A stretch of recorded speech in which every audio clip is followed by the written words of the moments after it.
அவரை ஃபேஸ் பண்ண ரெடினா நடுங்கிட்டு இருப்பாங்க. ஐயோ எனக்கு தெரியலையே எப்படி ஃபேஸ் பண்ண. ஏன்னா அவங்களுக்கு தெரியும், அவங்களுடைய குறைகள் தெரியும், அவங்களுடைய பாவங்கள் தெரியும். அவங்க இந்த குரூப் மாதிரி கிடையாது. இவங்க வந்து அவங்க செஞ்ச நல்லதை பெருசாக நினச்சிட்டு இருக்காங்க, இவங்க வந்து அவங்க செஞ்ச கெட்டதை பெருசாக நினச்சிட்டு இருக்காங்க இல்லையா. ஐயோ நான் இந்த தப்பெல்லாம் செஞ்சுட்டேனே, இந்த பாவம்லாம் செஞ்சுட்டேனே, அவங்க குறை தான் பெருசாக தெரியுது, எப்படி ஏசு முன்னாடி நிற்க போகிறேன் அப்படின்னு சிலர் நடுக்கத்தோடு இருக்கிறாங்க.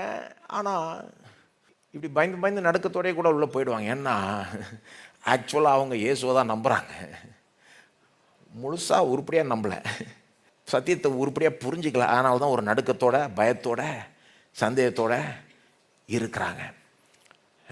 ஆனால் அவங்கள பார்த்து கேட்டால் ஏன்ப்பா பரலோகத்துக்குள்ள விடணும்னு கேட்டால் என்ன சொல்லுவாங்க, எனக்குன்னு தகுதின்னு பார்த்தா ஒன்றுமே இல்லைங்க, ஆனால் நான் இயேசுடைய ரத்தம் இயேசுடைய சிலுவை அது என் பாவத்தை மன்னிக்குதுன்னு நம்பினேங்க, அதுதான் எனக்கு ஒரே சான்ஸு அப்படின்னு அவங்க பேசுவாங்க. அப்படிப்பட்ட ஆளுகள் தான் ஆக்சுவலாக உள்ள பாருங்கள். அவங்க நம்பிக்கை அவங்களுக்கு வந்து நம்பிக்கையே உருப்படியாக இல்லை. முதல்ல சந்தேகத்தோடு கலந்துருக்கு, பயத்தோடு கலந்துருக்கு, நடுக்கத்தோடு கலந்துருக்கு. ஆனால் இருக்கிற கொஞ்சம் நம்பிக்கை எங்கே இருக்குது? இயேசுவின் மேலே இருக்குது, இயேசுடைய கல்வாரி சிலுவையின் மீது இருக்குது, அவருடைய ரத்தத்தின் மேலே இருக்குது. நிறைய நம்பிக்கை தவறான இடத்துல இருந்தால் ஃபெயில் ஆகிடுவோம். கொஞ்சம் தான் நம்பிக்கை இருக்குது, ஆனால் அந்த நம்பிக்கை இயேசுவின் மேலே இருந்தாலே பாஸ் ஆகிடுவோம். கேட்குறீங்களாங்க? உங்கள் நம்பிக்கை எங்கெங்கே இருக்குது? நீங்கள் கான்ஃபிடெண்ட்டாக இருக்கிறீங்களான்னு கேட்கல, ஏன்னா அது பத்தாது. சிலர் கான்ஃபிடெண்ட்டாக இருந்து ஃபெயில் ஆவாங்க. நீங்கள் எங்கே உங்கள் கான்ஃபிடென்ஸ் இருக்குது, உங்கள் நம்பிக்கை எதன் மீது இருக்குது? உங்கள் நற்கிரியின் மேலே நம்பிக்கையை வைக்காதீங்க. ஏன்னா அன்றைக்கி அதெல்லாம் பேசுகிறதுக்கு வாய வராது.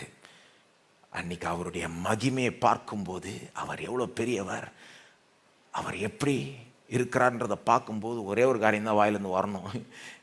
என்னென்னா, ஏன் உன்னை உள்ள அனுமதிக்கணும்னா, இயேசுவே நீர் எனக்காக மரித்தீர். இந்த மகிமையான இயேசு, பாவமே அறியாத இயேசு எனக்காக பாவமானீரே, எனக்காக சாபமானீரே, எனக்கா ஒரு நன்மையும் பெறத்துக்கு தகுதியே கிடையாது. ஆனால் நீர் எனக்காக பாவமாய் சாபமாய் எனக்கு எல்லா நன்மையும் தருகிறீரே, இதை தவிர எனக்கு வேற எந்த தகுதியும் இல்லை. இந்த மாதிரி தான் அவரை மகிமைப்படுத்தி தான் பேச முடியும். மகிமையானவருக்கு முன்பாக நம்மளை மகிமைப்படுத்தி பேச முடியாது, அவரை மகிமைப்படுத்தி தான் பேச முடியும். இல்லைன்னா வாயே திறக்க முடியாது. இப்போ நீங்கள் எங்கே இருக்கிறீங்க? அவரை ஃபேஸ் பண்ணுறதுக்கு ரெடியா, ஆயத்தமாக இருக்கிறீங்களா? ஸோ நான் சொன்னேன், கான்ஃபிடண்ட்டாக இருக்கிறாங்க சிலர் ஃபெயில் ஆகிடுவாங்க, சிலர் வந்து நடுக்கத்தோடு இருக்கிறாங்க ஆனால் ஆக்சுவலாக பாஸ் ஆகிடுவாங்க.